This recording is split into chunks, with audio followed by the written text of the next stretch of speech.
Lâm Canh Tân ẩn ý còn nhớ thương Triệu Lệ Dĩnh. Màn song kiếm hợp bích đầy ăn ý của Triệu Lệ Dĩnh và Lâm Canh Tân trong Giữ Phượng Hành đã giúp phim trở thành một trong những dự án nổi bật nhất 2024. Nhiệt lượng, độ thảo luận đều cao ngất ngưỡng.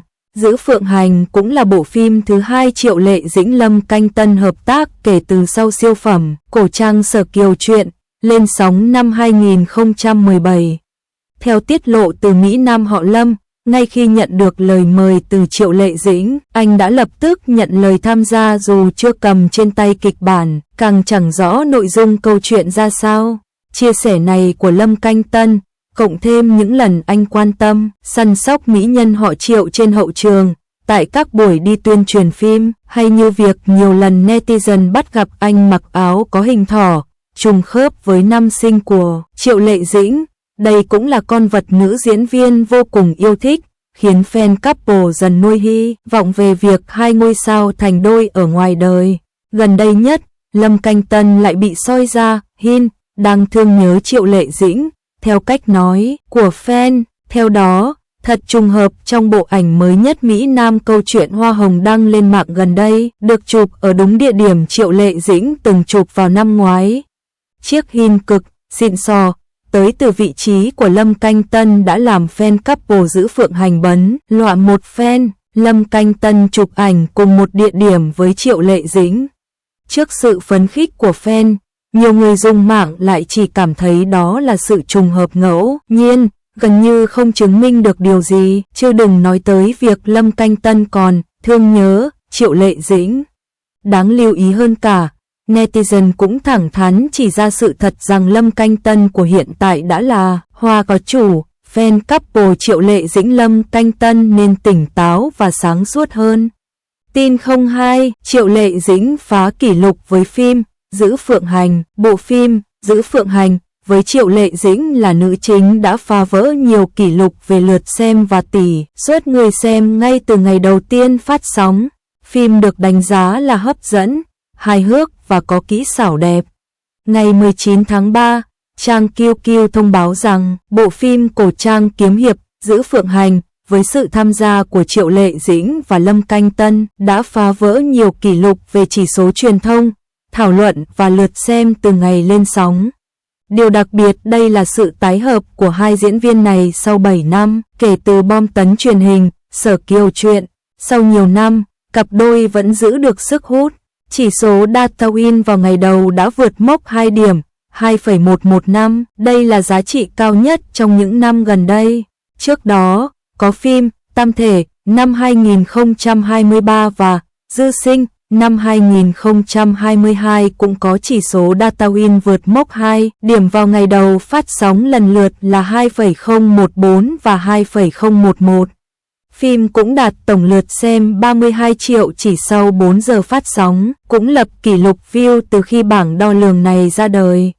Ngoài ra, chỉ số truyền thông của Triệu Lệ Dĩnh cũng nhanh chóng leo lên vị trí cao nhất trên bảng V-Linkic, vượt qua tất cả các nghệ sĩ khác đang có phim lên sóng. Đồng thời, lượt đọc chủ đề về phim Giữ Phượng Hành vượt 5,2 tỷ, trong đó có khoảng 560 chủ đề trở thành đề tài hot trên mạng xã hội chỉ trong ngày đầu phát sóng. Số quảng cáo trên Tenon Video hiện đang là 18 nhãn hàng. Giữ Phượng Hành cũng đang thống trị bảng hot search với các từ khóa như Triệu Lệ Dĩnh đóng phim, Đài Hồ Nam bắt đầu phát sóng, mặt trái phải của Triệu Lệ Dĩnh, rating Giữ Phượng Hành, đài từ của Giữ Phượng Hành, hiệu ứng kỹ xảo của Giữ Phượng Hành. Mặc dù Giữ Phượng Hành và ekip phim có chỉ số hot search đứng đầu trên mạng xã hội với 1.402 lần, nhưng nhiều khán giả cũng tranh cãi rằng Triệu Lệ Dĩnh, ekip sản xuất và mạng xã hội Weibo đang cố ý đẩy độ hot của phim lên cao. Ngoài ra, Douyin, nền tảng chuyên về video ngắn cũng đóng góp vào việc quảng bá để áp đảo loạt phim khác ra mắt cùng thời điểm. Mặc dù chiến dịch truyền thông của phim khá hiệu quả, nhưng nhiều người xem cảm thấy chán ngán với thông tin về Giữ Phượng Hành và Triệu Lệ Dĩnh quá dày trên các trang mạng xã hội và nền tảng khác. Điều này khiến khán giả trở nên khắt khe hơn đối với nội dung, kỹ xảo của phim cũng như diễn xuất của các diễn viên. Trang QQ đánh giá, sức hút của Giữ Phượng Hành nằm ở kịch bản thú vị, hài hước, kỹ xảo đẹp và chất lượng phim chỉn chu. Những tình tiết vui nhộn và cảm động kết hợp giúp bộ phim níu chân khán giả sau 4 tập. Do đó, rating của Giữ Phượng Hành trên đài truyền hình Hồ Nam, Trung Quốc liên tục tăng. Hiện tác phẩm này là bộ phim có tỷ suất người xem cao nhất trên đài Hồ Nam trong năm 2024.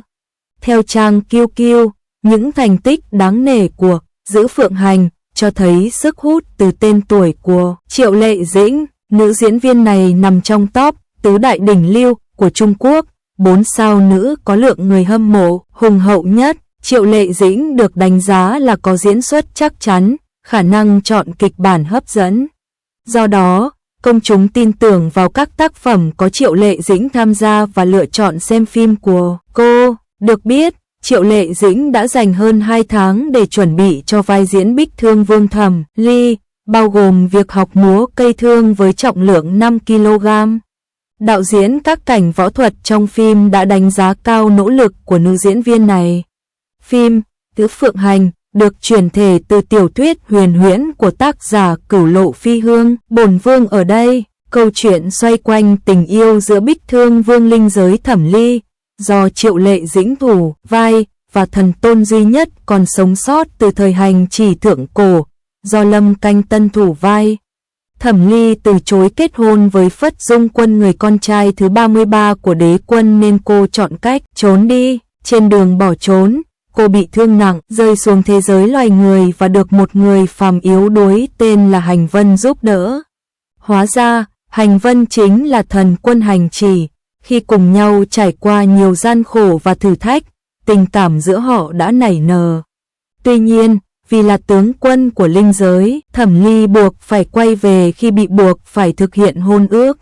Sau đó, cả hai đã đứng lên cùng nhau chống lại âm mưu thống trị tam giới của kẻ thù. Tin 03, Giữ Phượng Hành lên sóng như một cú hit, đưa tên tuổi Triệu Lệ Dĩnh trở lại với đường đua tiên hiệp. Không chỉ có những kỷ lục khủng bị đánh bại mà Giữ Phượng Hành còn gây sốt bởi mối quan hệ giữa hai nam nữ chính Lâm Canh Tân Triệu Lệ Dĩnh. Riêng với nhà trai, anh khiến người xem đi từ bất ngờ này đến bất ngờ khác với sự quan tâm của mình dành cho bạn diễn.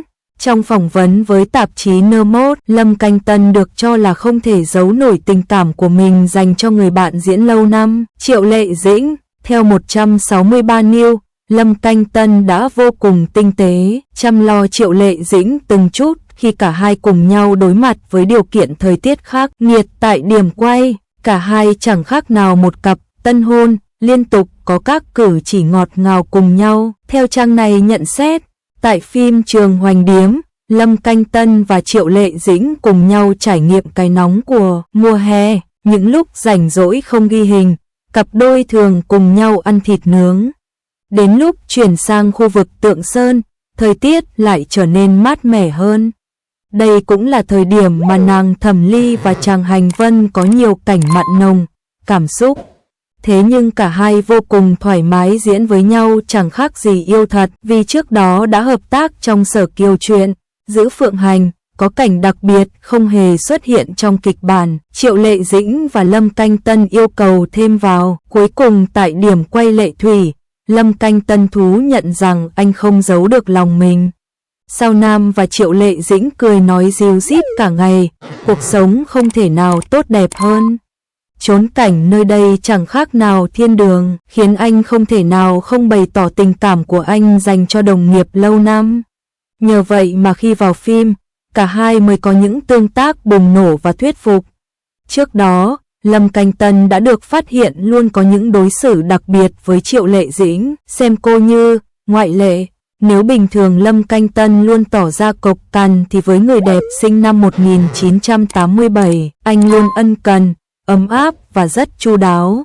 Đến Triệu Lệ Dĩnh còn nhận xét Lâm Canh Tân là một chàng trai tốt và tinh tế, điều mà khán giả chưa từng nghe từ ai khác. Trở lại trong Giữ Phượng Hành, cả hai còn tự nghĩ ra cảnh để cho Triệu Lệ Dĩnh vớt Lâm Canh Tân từ hồ nước lên, như một cách thỏa lòng fan sau cái kết dở dang ở Sở Kiều truyện. Điều này càng khiến khán giả thích thú, muốn cặp đôi này tiến đến phim giả tình thật.